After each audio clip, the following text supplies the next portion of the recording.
बिस्मिल्लाहिर्रहमानिर्रहीम, अस्सलाम वालेकुम। मैं हूं ईसा नकवी, मेरे साथ air marshal retired Amir Masood साहब मौजूद हैं। इस वक्त एक सबसे बड़ा सवाल, एक सबसे बड़ा मुअम्मा जो बना हुआ है पूरी दुनिया के लिए, पूरी दुनिया के दिफाई माहिरीन के लिए, कि आखिर ये जो 4 दिन पाकिस्तान और इंडिया की कॉन्फ्लिक्ट थी, इसमें ये तो सबको समझ आ गया कि पाकिस्तान का फ़िज़ाओं के ऊपर एक ऐसा कंट्रोल नज़र आया या डोमिनेंस नज़र आई जिसकी पूरी दुनिया तारीफ़ कर रही है। ये सवाल भी सब हैरान हैं कि चाइनीज़ टेक्नोलॉजी उसने कैसे आउटस्मार्ट कर दिया वेस्टर्न टेक्नोलॉजी जो है, या जो वेस्टर्न डिफेंस इक्विपमेंट है उसके बारे में कहा जाता है कि उससे अच्छा कोई है ही नहीं। चाइना को हमेशा एक अंडरडॉग समझा गया। लेकिन इस सारे मामले में दो सवाल हैं कि राफेल जो कि एक ऐसे फासले पर मौजूद था बियॉन्ड विजुअल रेंज कॉम्बैट में, जो मॉडर्न हिस्ट्री की, बल्कि हिस्ट्री की सबसे बड़ी कॉम्बैट अब कही जा रही है आफ्टर, यानी कि ख़ास तौर पर जो नई जनरेशन के फ़ाइटर जेट्स हैं उनकी इंक्लूजन के बाद एक वक्त में 120 से ज़ायद फ़ाइटर जेट्स कभी भी आमने सामने नहीं आए। तो पाकिस्तान में चाइना का J-10C आखिर उसमें ऐसा क्या था, PL-15 मिज़ाइल में ऐसा क्या है, और फिर पाकिस्तान ने किस तरीके से S-400 missile defence system, one of the greatest in the world, इसके ऊपर सिर्फ 450 है और 500 जो अभी इन सर्विस नहीं आया, रशिया ख़ुद भी अभी उसको डिप्लॉय नहीं किया, उसने बना वो चुका है, उस टेक्नोलॉजी तक पहुंच चुका है, उसको किस तरीके से, उसका किल कैसे अचीव हुआ, कौन सा तरीक़ा कार इस्तेमाल किया गया, इसके ऊपर ज़रा बात करेंगे। ख़ुद भी F-16 तैयारा जिसकी घनगरज आप सुनते हैं, आमिर साहब जो है वो उड़ाते रहे हैं, और सरगोदा बेस समेत मुख्तलिफ स्टेशन पर ज़ाहिर है कि during the course of a service इन्होंने सर्व किया है। आमिर साहब थैंक यू सो मच। ये बताइए कि ये फ़िज़ाओं पर जो कब्ज़ा है, ये कब्ज़ा कोई एक दो दिन की कहानी तो है नहीं, इसके पीछे एक बड़ी हिस्ट्री है। लेकिन हम ज़रा इस वक्त जो फोकस्ड हमारा क्वेश्चन है, जो पूरी दुनिया जिसके पीछे लगी हुई है, ये कैसे हुआ, राफेल कैसे गिरा है? जी बिस्मिल्लाहिर्रहमानिर्रहीम, बहुत शुक्रिया आपका। देखिए जी, ये जिस तरह आपने कहा कि ये फ़िज़ाओं पे जो एक हमने कंट्रोल रखा है पाक फ़िज़ाइया ने, और अपनी फ़िज़ाओं को महफूज रखा है, वो एक दिन की बात नहीं है। ये हमारा एक ट्रेडिशन रहा है, ये हमारी ट्रेनिंग रही है, ये हमारी सॉलिड फाउंडेशंस रही हैं कि पाक फ़िज़ाइया आज इस मकाम पे खड़ी है कि दुनिया की तमाम एयर फोर्सेस इसको एक इज़्ज़त और कदर की निगाह से देखती है। सही। इवन हमारा दुश्मन जो है वो पाक फ़िज़ाइया को हमेशा से कदर की निगाह से देखता रहा है। हम बाहर के मुल्क जाते हैं, हमारी उनके साथ इंटरेक्शन भी होती है, तो वो ये चीज़ ज़रूर कहते हैं कि पाक फ़िज़ाइया ने हमेशा एक प्रोफेशनल तरीके से अपने आप को कंडक्ट किया है, और स्पेशली जंग के मैदान में उनको पाक फ़िज़ाइया की बर्तरी का अच्छी तरह इल्म भी है। और मैं ये कहता चलूँ कि देखें, ये इंडिया के अपने ऑथर ने एक किताब लिखी थी फ़िज़ाइया के नाम से। उसने 3 चीज़ें कही थी, और वो चीज़ें आज तक वो चीज़ मौजूद है, और वही हमारी बढ़तरी का हमेशा वसीला एक बनती रही है। सबसे पहली चीज़ उसने ये कही थी कि लीडरशिप जो है ना वो बड़ी डायनामिक रही है, सही, शुरू से असगर खान, नूर खान साहब से लेकर आज तक। दूसरी चीज़ उसने कही थी कि बोल्ड डिसीजन मेकिंग है, इनके पायलट्स में टैक्टिकल लेवल से लेकर स्ट्रेटेजिक लेवल तक उनमें डिसीजन मेकिंग बहुत अच्छी और पावरफुल है, और बहादुर किस्म की मतलब लीडरशिप है। और तीसरी चीज़ जो उसने कही थी, और जो सबसे इम्पॉर्टेंट है मेरे ख्याल में, वो ट्रेनिंग है। सो ट्रेनिंग जो है ना वो पाकिस्तान एयरफोर्स का, पाक फ़िज़ाइया का तुर्रा इम्तियाज़ रही है, और उसी से हमने हमेशा से अपने न्यूमेरिकली सुपीरियर एनिमी को, एडवर्सरी को ऑफसेट स्ट्रेटजी के। लेकिन आमिर साहब 2019 में फरवरी का जो एपिसोड था उसके फ़ौरन बाद आप उस वक्त ख़ुद भी सर्व कर रहे थे, मोदी ने एक तकरीर की थी, उसने कहा कि अगर आज राफेल होता तो नतीजा मुख्तलिफ होता, तो अब तो राफेल भी था। अब सवाल सबसे बड़ा ये है जिसके ऊपर पूरी दुनिया बैठकर सर पकड़ कर बैठी है, खोज लगा रही है, कि एक ऐसा जहाज़ J-10C जिसके रडार की रेंज में राफेल मौजूद नहीं था, उसका किल कैसे अचीव होता है इतनी हंड्रेड्स ऑफ किलोमीटर्स दूर, जहाँ तक उसके रडार की रेंज नहीं है J-10C के, उसको कैसे, ये कौन सा किल नेटवर्क था? जी बिल्कुल, मैं आपको इसको बहुत अच्छे तरीके से इंशाल्लाह कोशिश करूँगा बता सकूँ। इनके तीनों सिस्टम जो थे, जो राफेल था, S-400 था, और इनके जो UAVs इस्तेमाल हुए, ये तीनों दुनिया के बेहतरीन सिस्टम समझे जाते हैं, और अभी भी ये समझे जाते हैं कि राफेल जो है दुनिया का बेहतरीन जहाज़ है, S-400 दुनिया का बेहतरीन एयर डिफेंस मिसाइल सिस्टम है, और हेरोन आयरन जो है वो दुनिया का बेहतरीन यूएवीज में से है, जो एयर डिफेंस, सही। किसी भी एयर डिफेंस को वो ख़त्म कर सकता है, जो आर्मीनिया और अज़रबैजान की जंग में हमने देखा भी।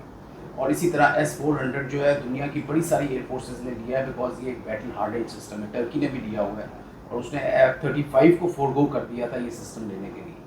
और तीसरी राफेल तो है ही बहुत पोटेंट जहाज़। अब आ जाती है ये बात कि किस तरह इनको शूट डाउन किया गया। देखें, ये एक बहुत कॉम्प्लेक्स बैटलफील्ड थी जिसमें ये लड़ाई हुई और इसमें 125 के करीब जहाज़ थे, जो दुनिया की मैं समझता हूँ मॉडर्न वॉरफेयर में इसको बहुत एक सबसे बड़ी जंग कहा जा सकता है, फ़िज़ाई जंग। सही। और दुनिया वर्ल्ड वॉर के बाद इसमें सबसे ज़्यादा जहाज़ों का को इस्तेमाल किया गया और मॉडर्न वेपन्स इस्तेमाल किए गए जिनकी रेंजेस 200 से लेकर 300 किलोमीटर तक थी, जो हवा से हवा में और हवा से ग्राउंड में भी मारे गए। सही। 6 और 7 की जो रात को इन्होंने हम पे हमला किया, उस वक़्त इनके तकरीबन 75 से 80 जहाज़ आए जिन्होंने हमें निशाना बनाने, हमारे अहदाफ को निशाना बनाया जो कि हमारे मुल्क के अंदर थे, जबकि ये ख़ुद भी मुल्क अपने बाउंड्री के अंदर थे, कोई 45 से 50 किलोमीटर तक। सही। ये बड़ी एक यूनिक वॉर है जो जिसको स्टडी किया जाएगा, जिसमें से लेसन ड्रॉ किए जाएंगे और दुनिया की जितनी मॉडर्न एयर फोर्सेज हैं इससे बड़ा कुछ सीखेंगे भी। अब ये एक डिफरेंट डायनामिक्स हो चुकी है एयर वॉरफेयर की, और स्पेशली जब आपके कंटिक्यूअस बॉर्डर्स हों, आप नेबर्स हों, कि आप सरहदों के पार नहीं आ रहे लेकिन अपने ही बाउंड्री में रहते हुए आप दूसरे की सरहद के अंदर जो है वो मिसाइल मार सकते हैं, बॉम्ब्स कई ऐसे हैं रेंजेस के मार सकते हैं। तो उन्होंने यही चीज़ की और हमें तब पता चला, हमारे शाहीनों को जो कि हवा में थे 30 से 35 जहाज़, और उनमें फाइटर्स भी थे, उनमें कुछ EW के जहाज़ थे जो उन्हें सपोर्ट कर रहे थे और अवैक्स थे जो भी उनके साथ मौजूद थे। तो जब ये हमला हुआ तो हमें थोड़ी देर बाद इस चीज़ का एहसास हुआ कि इन्होंने ये अपने मुल्क में रहते हुए हमारे टारगेट्स को इंगेज किया है जो कि 100 किलोमीटर तक भी मौजूद थे, और उन पे इन्होंने एक मिसाइल्स जो हैं वो फेंके हैं हवा से ज़मीन पे। जब इस चीज़ का पता चला तो हमारे शाहीन जो हवा में थे उन्होंने इनको निशाना और इनको इंटरसेप्ट करने की कोशिश की, और उसमें J-10 भी मौजूद थे, JF-17 भी थे और F-16 भी थे। तो उन्होंने जब इन्हें इंगेज किया तो उनको जब पता चला कि ये जो सपोर्ट में इनके जहाज़ आ रहे हैं वो ज़्यादातर राफेल थे, और राफेल ही वो थे जो कि कुछ मिसाइल्स भी कैरी कर रहे थे, मीटियोर और दूसरे। मीटियोर और तो इनका एयर टू एयर मिसाइल है जिसको वो साथ कैरी करते हैं। तो उस वक्त जब हमारी इंगेजमेंट हुई उसमें हमारा जो एक बेहतरीन तरीका ये रहा और जो हम अपनी ट्रेनिंग में बहुत फॉलो करते हैं कि हमारे तमाम जहाज़ जो हैं वो नेटवर्क थे और they were on the same data link, और उन्हें एग्जैक्टली पता था कि कौन सा जहाज़ किधर है, और उन्हें ये भी पता था कि अपना फ्रेंडली जहाज़ किधर है और फो किधर है, ये फ्रेंड और फो की आइडेंटिफिकेशन भी थी। उन्होंने जब पता चला कि ये राफेल इस तरफ, उन्होंने सिर्फ राफेल को टारगेट नहीं किया, उन्होंने उसमें Su-30s को भी टारगेट किया और जो मिराजेस थे उनको भी टारगेट किया, और MiG-29 भी उनके उधर मौजूद थे सही पैकेज में, और Su-30 जो थे वो भी राफेल के साथ उधर मौजूद थे। सही। तो जब उन्होंने इनको देखा अपने रडार पे तो उन्होंने इनको बजाय इसके कि उसी वक्त लॉक किया जाए, जब आप किसी जहाज़ से किसी दूसरे जहाज़ को लॉक करते हैं तो उसको पता लग जाता है कि वो लॉक हो गया। सही, यानी आप हमें ये बता रहे हैं कि इंफॉर्मेशन या उसकी एग्जैक्ट जो पोजीशन है उसको ट्रैक करने वाला जहाज़ और है, और अपने नेटवर्क से जो अटैक करने वाला, हिट करने वाला जहाज़ है उस तक इंफॉर्मेशन प्रोवाइड करके हिट करने वाला जहाज़ और है। बिल्कुल। अब जो हमारा जो जहाज़ हवा में था जो कि एवेक्स जिसे कहते हैं, कमांड एंड कंट्रोल, उसने उसकी पोजीशन बताई और इन्होंने उसके ऊपर अपनी मैक्सिमम जो मिसाइल की रेंज थी उस पे उसको मारा, मिसाइल लॉन्च कर दी, जबकि उसे ये नहीं पता था कि लॉन्च हो चुका हुआ मिसाइल, और उसके ऊपर वो तो अपने तौर पे सेफ सिस्टम डिस्टेंस पे था, और उसके ऊपर जैमिंग भी हो रही थी, क्योंकि अगर उसे पता चलता तो उसके अंदर स्पेक्ट्रा एक रडार इनका जो ECM का स्वीट है, EW स्वीट, वो उससे आपके रडार को भी जैम कर सकता है, और वो बड़ा केपेबल उसके अंदर वो मौजूद है, ये कैपेबिलिटी मौजूद है कि वो आपके रडार्स को जैम कर सकता है, और जितने भी उस विसिनिटी में थे उन पे काफ़ी असर हो सकता था।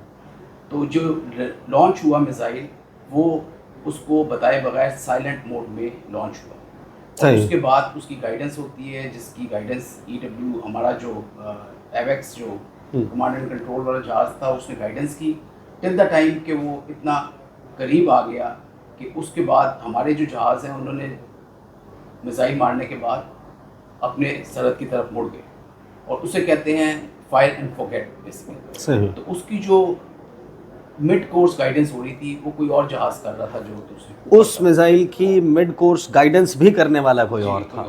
और उसकी इस वजह से, और वो जनरली ऑटोनोमस हो जाते हैं अपनी आखिरी फ्लाइट जब होती है एक डिस्टेंस पे आके, सही। उसको गाइडेंस की ज़रूरत ही नहीं पड़ती, उसके अंदर जो अपना रडार होता है वो उसको गाइड करता है और वो अपने हदफ पे जाके लगता है। सो दैट्स हाउ So, ये complete- Indian pilots were taken by surprise, Taken by surprise। और उनको समझ भी नहीं आई और ग्राउंड कर दिए गए। उसके जी। बाद उनको ऑपरेशन के लिए नहीं निकाला गया। हाँ, उसके बाद ये इन्हें पीछे ले गए ताकि ये एक महफूज जगह पे रहें, और ये सारी चीज़ जो हुई ये लगती बहुत आसान है, लेकिन इसमें बहुत सालों की मेहनत है कि जिसकी वजह से हमने अपने एयर डिफेंस नेटवर्क को इतना मजबूत बनाया कि हमने ये तमाम जो हमारे जहाज़ हैं, तमाम हमारे जो रेडार्स हैं, और हमारे जो हवा में एवेक्स और कमांड कंट्रोल सेंटर्स ज़मीन और हवा में हैं, वो सब इंटीग्रेटेड हैं with a common data link. सही। अच्छा, ये ज़रा समझाएं। चले, हमें राफेल का समझ आ गया, जो S-400 मिसाइल डिफेंस सिस्टम है उसका हमें थोड़ा बहुत ज़ाहिर है कि अंदाज़ा है कि अगर उसने क्रूज़ को पकड़ना है तो उसके लिए उसके रडार को आपने एवैक्स पे एयरबॉर्न करना होगा, और वो मुसलसल जो है वो हवा में हो, वो क्रूज़ को बेहतर तरीके से डिटेक्ट कर सकेगा क्योंकि अंडर 30 मीटर वो फ्लाई कर रहा है, और शायद अदरवाइज़ ज़मीन पर प्लेस्ड रडार उसको उस तरीके से ट्रैक नहीं कर पाएगा बल्कि बहुत करीब आ जाएगा। जब इंडिया को अंदाज़ा है कि आप इस वक्त एक हालत जंग में आ चुके हैं, पाकिस्तान की तरफ से ऑपरेशन लॉन्च कर दिया गया है, एक ऐसा निज़ाम जो कि बैक वक्त 80-90 टारगेट्स को ट्रैक कर सकता है, 30 को at the same time engage कर सकता है, उनको डिस्ट्रॉय कर सकता है हवा में, उसके बाद अब उसकी अपनी रेंज जो है वो 400-500-600 किलोमीटर है। ये कैसे मुमकिन है कि उसको इतना परफेक्ट किल अचीव किया जाए? S-400 को कैसे हमने इंगेज करके डिस्ट्रॉय किया? देखिए जी, इस तरह के सिस्टम्स में ना बड़े गैप्स होते हैं अगर इनकी नेटवर्किंग सही नहीं हुई दूसरे सिस्टम्स के साथ। सही। क्योंकि जब ये बड़ा ज़रूरी होता है कि जब आपके 100-125 जहाज़ हवा में है तो जिस मिसाइल ने नीचे से फायर करना है उसको इस बात का अंदाज़ा हो कि वो जो फायर कर रहा है वो अपने जहाज़ पे नहीं कर रहा। जिस तरह आपने देखा पुलवामा में इन्होंने अपना हेलीकॉप्टर मार दिया, और वो बहुत छोटी सी बैटल थी 30 मिनट की, जिसमें वो फॉग ऑफ वॉर एग्जिस्ट करती थी और इनको आइडेंटिफिकेशन का मसला था।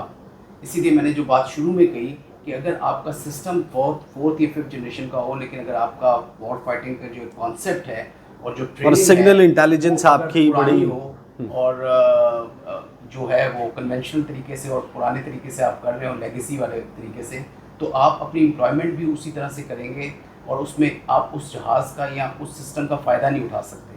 ये उसी तरह से है कि आप एक आईफोन इस्तेमाल कर रहे हैं, उस पर सिर्फ कॉलिंग कर रहे हैं और बाकी उसके फीचर्स को इस्तेमाल नहीं कर रहे। तो हमने जब ये किया, ये देखिए ये पूरा एयर डिफेंस सिस्टम नेटवर्किंग जो है इसकी और इंटीग्रेशन जो है बहुत ज़रूरी होती है, और फ्यूचर वॉर में ये हमेशा उसी एयरफोर्स को बढ़तरी मिलेगी जिसकी ये इंटीग्रेशन बेहतर है और तमाम सिस्टम्स जो हैं वो एक ही लिंक पे, एक ही फ्रीक्वेंसी पे, एक ही डाटा लिंक के अंडर काम कर रहे हैं।